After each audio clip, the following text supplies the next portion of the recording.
आज गीता उपदेश से कुछ जानकारी लेते हैं।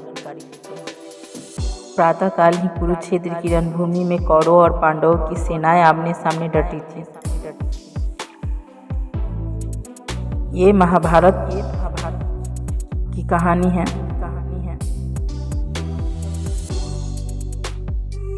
कौरव सेना के आगे थे, उनके प्रधान सेनापति भीष्म, और पांडव सेना के आगे थे अर्जुन, जिनके रथ का संचालन कृष्ण कर रहे थे। अर्जुन ने देखा कि कौरव सेना के प्रधान भीष्म पितामह सबसे आगे हैं, जो पांडव और कौरवों के दादाजी थे। उनके विशाल रथ थे कि एक ओर दुशासन है और दूसरी ओर दुर्योधन है। पास ही गुरु द्रोणाचार्य और अश्वत्थामा हैं। सभी संबंधियों को देखकर अर्जुन के मन में यह विचार पैदा हुआ कि मेरे सामने मेरे पितामह, गुरु, भाई, बंधु और सगे संबंधी खड़े हैं। इन्हीं से हमें युद्ध करना है। जिस राज्य के लिए हमें युद्ध करना है वह राज्य हमें अपने ही भाइयों को मारकर प्राप्त होगा। प्रियजनों की मृत्यु से स्त्रियां विधवा हो जाएंगी, बच्चे अनाथ हो जाएंगे। स्वजनों की मृत्यु से प्राप्त यह राज्य लेकर क्या होगा। यह विचार आते ही अर्जुन का हृदय कांप उठा। उनके हृदय में निराशा का संचार हुआ और ऐसा लगा कि गांडीव उनके हाथ से छूटकर गिर जाएगा। गांडीव मतलब उनका तीर धनुष। अर्जुन को इस स्थिति में देखकर कृष्ण को आश्चर्य हुआ। कृष्ण ने उनसे इसका कारण पूछा। अर्जुन ने कहा, ऐसा युद्ध करना अधर्म है केशव, जिसमें स्वजनों का वध करना पड़े। मैं इसी बात से दुर्बल और शिथिल हो रहा हूँ। अर्जुन के इस मोह और भ्रम को दूर करने के लिए कृष्ण ने उन्हें कर्मयोग का उपदेश दिया। यह उपदेश श्रीमद् भगवत गीता के रूप में आज भी सारे विश्व में प्रसिद्ध है।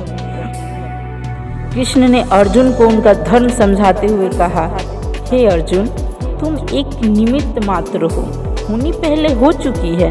तुम्हें केवल अपने क्षत्र धर्म के अनुसार चलना है और इस युद्ध में यशस्वी होना है।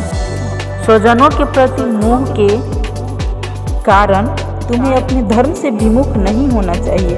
धर्म पालन के लिए युद्ध करना ही तुम्हारे लिए श्रेष्ठकर है। अधर्म के कारण कौरवों का नाश हो चुका है। तुम्हें विश्वास ना हो तो देखो। कृष्ण ने अर्जुन को अपना विराट रूप दिखाया, जिसे देखकर अर्जुन कांप उठे। उन्होंने देखा एक विशाल अग्नि ज्वाला, जिसमें चारों ओर से जीव जंतु आते हैं और समाकर भस्म हो जाते हैं। उसी तरह समस्त कौरव भी कृष्ण के मुख में समा रहे हैं। अर्जुन की चेतना जागी। उन्होंने कृष्ण की स्तुति की। कृष्ण का यह उपदेश मन में बैठ गया। आत्मा अमर है, उसके लिए शोक करना अनुचित है। फल की चिंता छोड़कर कर्तव्य पालन ही मनुष्य के लिए श्रेष्ठकर है। कर्मण्य विधि कारस्ते मा फलेषु कदाचन। अर्जुन का मोह दूर हो गया। उन्होंने युद्ध को धर्म समझकर गांडीव संभाला और युद्ध के लिए तत्पर हो गए। कौरव और पांडव सेना युद्ध के लिए आतुर थी। इसी समय युधिष्ठिर रथ से उतरकर पैदल ही उस ओर चले जिधर भीष्म पितामह का रथ खड़ा था। यह देखकर पांडव चिंतित हो उठे।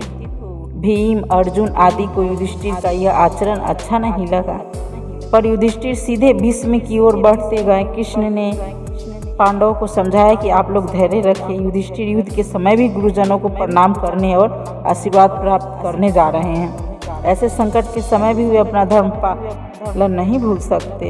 युधिष्ठिर ने भीष्म के पास जाकर उनके चरण स्पर्श कर उन्हें प्रणाम किया। पौत्र का यह शील और शिष्टाचार देखकर भीष्म अत्यंत पुलकित हो उठे और उन्होंने आशीर्वाद दिया, वत्स, तुम्हारी विजय हो।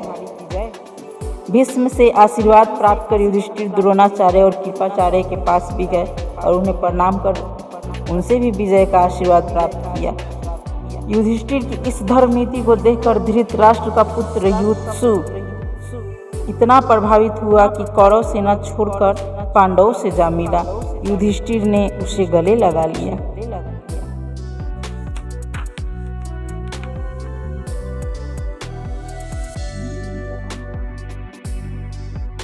अगले कहानी का इंतजार करें।